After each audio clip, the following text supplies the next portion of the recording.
தேவன் கொடுத்துக்கிட்டு இருக்காரா? டெய்லி ஒவ்வொரு வீட்டுக்கு என்னென்னத்தை கொடுக்கணும்னு அவர் நைட்டெல்லாம் ஆராய்ச்சி பண்ணி அப்படி கண்ணாடி போட்டு, இந்த வீடா அந்த வீட்டுக்கு இன்னைக்கு இதை கொடுங்கப்பா, ஒரு வாரம் வச்சுக்கிறட்டு, அடுத்த வாரம் அடுத்த வீட்டுக்கு பார்சலை மாற்றி விட்டுருவோம் அப்படின்னு என்ன பண்ணுறாரா? யோசிச்சு பாருங்க, கவனிச்சிங்க. தேவன் இதெல்லாம் நமக்கு கொடுக்குறவராக இருந்தால் ஏன் அவர் என்ன பண்ணணும்? சிலுவையில் போய் இதை நான் வாங்கினேன் அப்படின்னு என்ன பண்ணணும்? சொல்லணும். கொஞ்சம் இமேஜின் பண்ணி பாருங்க. இன்னைக்கு தேவனுடைய பிள்ளைகள் என்ன நினைக்கிறாங்கன்னா, இயற்கைக்கு அப்பாற்பட்ட ரீதியில் ஏதாவது நடக்கணும். இப்போ மழை பெய்யுறது உங்கள் கண்ட்ரோல்லையா இருக்கு? அதான் பெய்யுது. அதான் பெய்ஞ்சா இல்லையா? வெயில் அடிக்கிறது உங்கள் கண்ட்ரோல்லையா இருக்கு? அதான் தானே பெய்யுது. இடி, டிவில் இடி அப்படின்னு நம்ம சொல்கிறோம். அதான் இடிக்குதுல. அதே மாதிரி டக்குன்னு ஒரு நிமிஷத்தில் வாழ்வு அதான் மாற்றி விடு அப்படின்ற ஆண்டவரை. இங்கே தான் பிரச்சனையே. இதெல்லாம் ஏன் கண்ட்ரோல், நீ ஏன் கண்ட்ரோல் இல்லைன்ட்டார். அல்லேலூயா. எல்லாம் யார் கண்ட்ரோலு? பார்க்குற மரம், செடி, கொடி, மழை எல்லாம் யார் கண்ட்ரோலில் தான் இருக்கு? என் கண்ட்ரோலில் தான் பாருக்கு. ஆனால் ஒரு ஆள் மட்டும் இன்னும் என் கண்ட்ரோலுக்கு வரல. யாரு? மனுஷன். நம்ம பொதுவாக பேசுவோம். மனுஷன் மனுஷன் இங்கே பாருங்க, நம்மன்னு சொல்லுங்க. நான் இப்போ நான் சொல்லணும்னா என்னைய தான் சொல்லணும். நான் இன்னும் யார் கண்ட்ரோலுக்கு வரல. அதைத்தான் அவர் சொல்றார். நீங்கள் தேவனுடைய ராஜ்யத்துக்கு உட்பட்டவர்களா என்ன பண்ணணும் அப்படின்னா என்ன அர்த்தம்னா, இந்த ராஜ்யத்திலிருந்து இன்னொரு ராஜ்யத்துக்கு வாங்க. இருளின் ராஜ்யத்திலிருந்து ஆண்டவர் ஒளியின் ராஜ்யத்துக்கு நம்மை அழைக்கிறார்.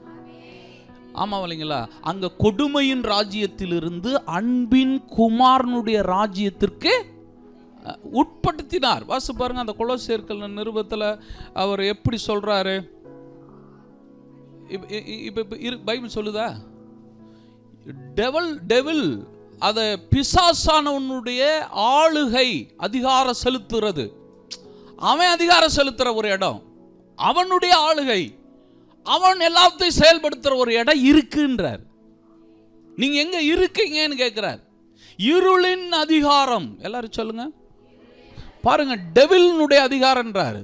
இது கர்த்தருடைய இடம் கிடையாது, இருளினுடைய அதிகாரம். ஆமே. அப்ப நீங்க நானும் இது எங்க இடத்துல எது நடக்குதுன்னு தேவன் என்ன பண்ணி வைத்திருக்கிறார்? இருளின் அதிகாரத்தில் இருந்து நம்ம என்ன ஆக்கி, இப்போ நீங்கள் விடுதலை ஆயிட்டீங்களா? ஆயிட்டீங்களா? ஒரு ஆமேன்னு சொல்லுங்க. விடுதலை ஆயிட்டீங்களா? விடுதலை ஆயிட்டீங்களா? விடுதலை ஆயிட்டீங்களா? விடுதலை ஆயிட்டீங்களா? அதாவது இது எப்படி இருக்குன்னு தெரியுங்களா? சாப்பிட்டீங்களான்னு கேட்டா சாப்பிட்ட மாதிரி தான் மாச்சோ தெரியுதுன்னு மாதிரி. விடுதலை ஆயிட்டீங்களான்னா கையை தூக்கி நான் என்ன ஆயிட்டேன்? விடுதலை ஆயிட்டேன். சும்மானாலும் சொல்லுங்க, ஒன்றும் பிரச்சனை இல்லை. நான் விடுதலை ஆயிட்டேன் பாஸ்டர், எப்பயே ஆயிட்டேன். ஆமாம் வாலிங்களா? ஏன்னா ஆமாம் வாலிங்களா, நான் என் ஃப்ரெண்டோட ஒரு தடவை போயிருந்தப்போ அவன் கல்யாண வீட்டில் வாடா உள்ள உள்ளே போய் சாப்பிட்றலாம்டா. டேய் உன்னையே தாண்டா கூப்பிட்றேன், என்னை என்ன பண்ணலை கூப்பிடலடா அப்படின்னு. யாருக்கு தெரியும்? கூட்டத்தோட கூட்டமாக என்ன பண்ணிடுவோம், சாப்பிட்ருவோம் அப்படின்னு சொன்னேன். நான் உடனே வீரப்பா நான் ஏற்கனவே என்ன பண்ணிட்டேன், சாப்பிட்டுட்டேன் அப்படின்னு. சரி சாப்பிட்டுட்டியா, சாரிடா அப்படின்னு போயிட்டான். அப்புறம் நான் தேனி வர்ற வரைக்கும் இப்படி ஒரு முட்டாள் பயலாக நான் இருந்திருக்கேனே, போயிருந்தேன் என்ன பண்ணி இருந்திருக்கலாம். அது மாதிரி விடுதலை ஆயிட்டோம்னா ஆனமா ஆகலையோ ஆயிட்டோம்னு என்ன பண்ணிடுவோம். யாருக்கு லாபம்? ஒன்றும் லாபம். நம்ம இங்கே வேதம் என்ன சொன்னது? விடுதலை ஆக்கின பின்னாடி தான் நீங்கள் எங்கே வந்திருக்கீங்கன்னு போட்டிருக்கு. அடுத்து அந்த வசனத்தை வாசி பாருங்க. விடுதலையாக்கி பார்த்தீங்களா? என்ன குமாரன்? இந்த வார்த்தையை சொல்லுங்க, சொல்லுங்க, நல்லா சொல்லுங்க, நல்லா சொல்லுங்க. எல்லாரும் இந்த வார்த்தையை சொல்லுங்க. குமாரன்னு சொல்லல, அவர் அன்பின் குமாரங்க. குமாரன்றது எல்லாரும் இருக்கிறாங்க, ஆனால் அன்பு காட்டுகிற குமாரன் அவர். அன்பின் குமாரனுடைய ராஜ்யத்திற்கு பாருங்க, இதுவும் ராஜ்யம் தான்றார். இதுவும் ஒரு கிங்டம் தான், இதுவும் ஒரு ஆளுகை செய்கிற ஒரு இடம் தான்றார். அப்போ பைபிள் என்ன சொல்லுதுன்னா, நான் உன்னைய தெரிந்தெடுத்து உன்னைய விடுதலை ஆக்கி அந்த இருளின் அதிகாரத்திலிருந்து உன்னை விடுதலையாக்கி இங்கே கூட்டுட்டு வந்திருக்கிறேன். அதுக்கு பேரு தான் ரட்சிப்பு. ரட்சிப்புன்னு என்னதுன்னு தெரியுங்களா? இதுதான்றார். அப்போ நான் ரட்சிப்பு அப்படின்னா பைபிள் சொல்கிற மாதிரி நீங்கள் பார்க்கணும்.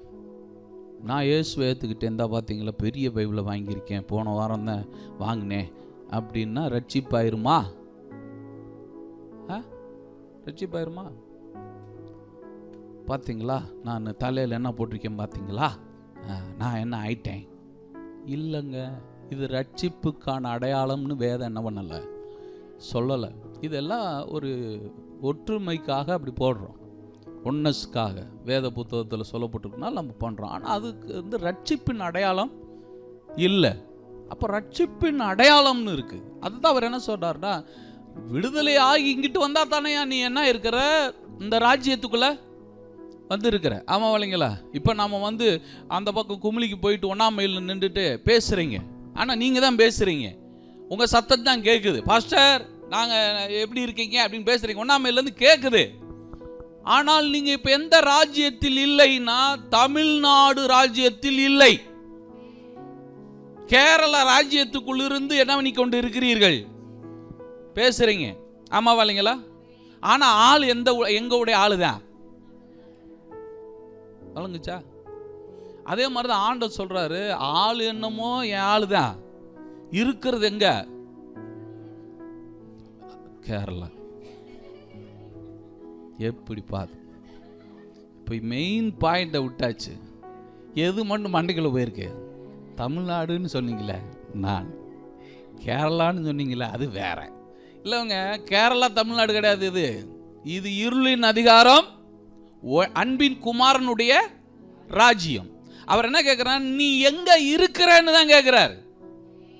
அவ்வளவுதான் கேட்கிறார். எங்க இருக்கிற? இந்த ராஜ்யத்தில் இதெல்லாம் கிடையாதுன்றாரு. இதெல்லாம் கிடையாதுன்றார். இந்த ராஜ்யத்துக்குள்ள இதெல்லாம் வர முடியாதுன்றார். அனுமதி கிடையாது. ஆமென். என்னங்க, எங்க பாஸ்டர் ஒருத்தர் மலேசியாவுக்கு போனார். போகும்போது ஊறுகாய் பட்டல், மிளகாப்பொடி இதெல்லாம் பாட்டல் அடிக்கிட்டு அங்கே கொண்டு போய் அங்கே போய் கொடுக்குறதுக்கு, அங்கே உள்ள ஆளுகளுக்கு இந்த பார்த்தீங்களா எங்கள் ஊர் மசாலா பொடி, எங்கள் ஊர் ஏர்போர்ட்லேயே பிடிச்சிட்டாங்க, எதை தீவிரவாதி நீங்கிட்டு வா அப்படின்னு. இதெல்லாம் எங்கள் நாட்டுக்குள்ளே என்ன பண்ணக்கூடாது, கொண்டு எல்லாத்தையும் செக்கப் பண்ணி தான் உள்ள அனுப்புகிறான்.